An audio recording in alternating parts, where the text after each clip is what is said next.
had a machine that forced oxygen in me that I couldn't tolerate. It was on my face, I couldn't tolerate it.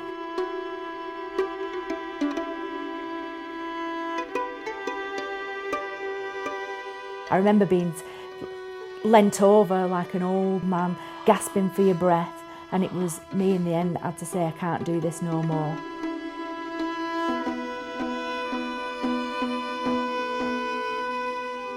There's been days when I've just broke down crying because I'm not the same person as I were, you know, and it's going to be some time before I get back to being that person.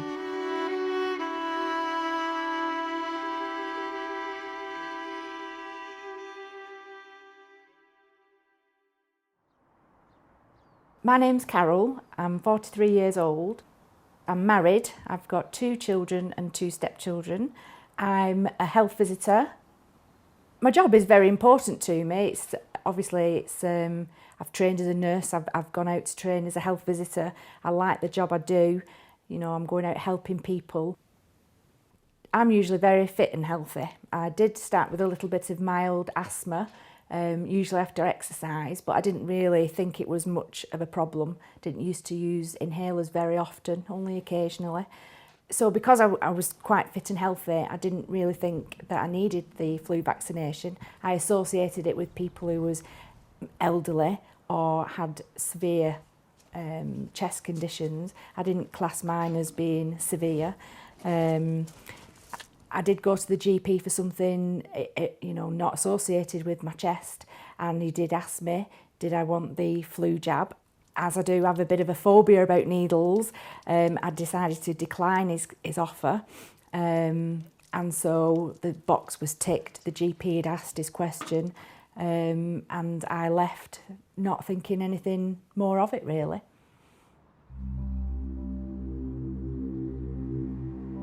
It was the week before Christmas, and I was feeling a bit chesty, but that's, you know, as having some mild asthma, you do get chest infections in the winter. I'd felt ill all week in a way I couldn't describe, in a way I'd never felt ill before. I couldn't put my finger on it, what it was. So I thought something was wrong, but obviously I didn't know what was ahead of me. So I got through Christmas Day, then the following day, which was Boxing Day, I was waking up, my husband was bringing me some hot Ribena, and then I was falling back to sleep again. And it got to lunchtime and I just knew I wasn't well. So I did go to accident emergency, and then I was just taken into the resus department. Again, I wasn't really sure what was going on, I didn't know what it was. And then they'd explained to me that they thought it was swine flu, and I needed to be admitted. So I was admitted into high dependency. It just shows you how quickly things, you know, once they're there, they take a hold of you.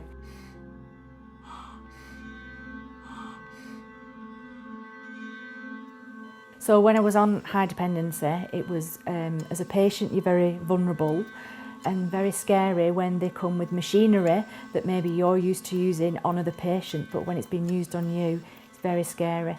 I had a machine that forced oxygen in me that I couldn't tolerate. It was on my face, I couldn't tolerate it. It was really tight and it wasn't particularly working. So then they had to put like an astronaut's mask on me, and I am quite claustrophobic. It was literally like a spaceman's helmet that fastened very tightly around your neck. And then if you wanted a drink, there was a zip that unzipped. And they said to me, keep that on, if you keep that on for about a day, you know, it'll improve things. So obviously you'll do anything because you want to get better. 3 days later, it was still on, and it wasn't doing the trick. I remember being leant over like an old man, gasping for your breath, and it was me in the end that had to say, I can't do this no more. So then they took me to be ventilated, and they didn't realise how poorly I was until I was ventilated, because then to be told that night, after I'd just said, I'll see you in a couple of days to my children and my husband, to then a few hours later be told that I might not survive the night is unbelievable.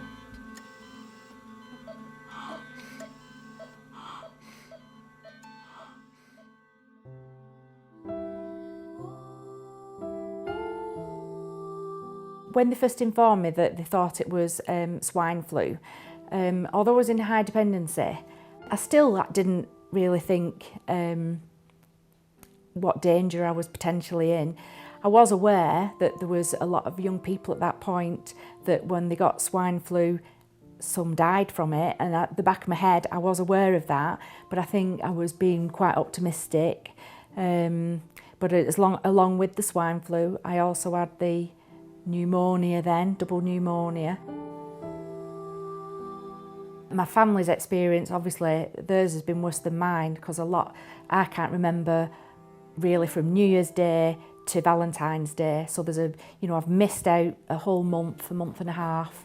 My family, obviously, they were being told on a regular basis, I'm not going to survive. If I survive the night, it's very dramatic talk and very upsetting for everybody concerned.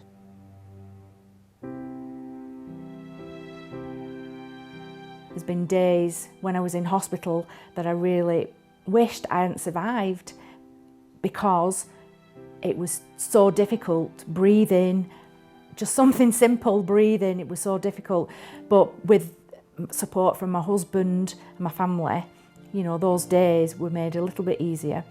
But every day has been a fight, There has been days that are harder than others. There's been days when I've just broke down crying because I'm not the same person as I were, and it's going to be some time before I get back to being that person. It's left me with less of a lung capacity. At the moment, I've had a lung function test and they're just 50%. So that's like managing on one lung. But you've got to be very optimistic with things and try and reach the goals that you want. The reason I've agreed to do this story is because I want other people to learn from my mistake, if you like. I never thought that I would get something so life-threatening. I didn't think much about the flu jab. I thought it was for the elderly. I thought it was for the very poorly. So I think it's really important that my colleagues and other healthcare professionals seek out the flu vaccination to protect themselves, to protecting the colleagues and protecting their own family, no matter how fit or athletic they think they are.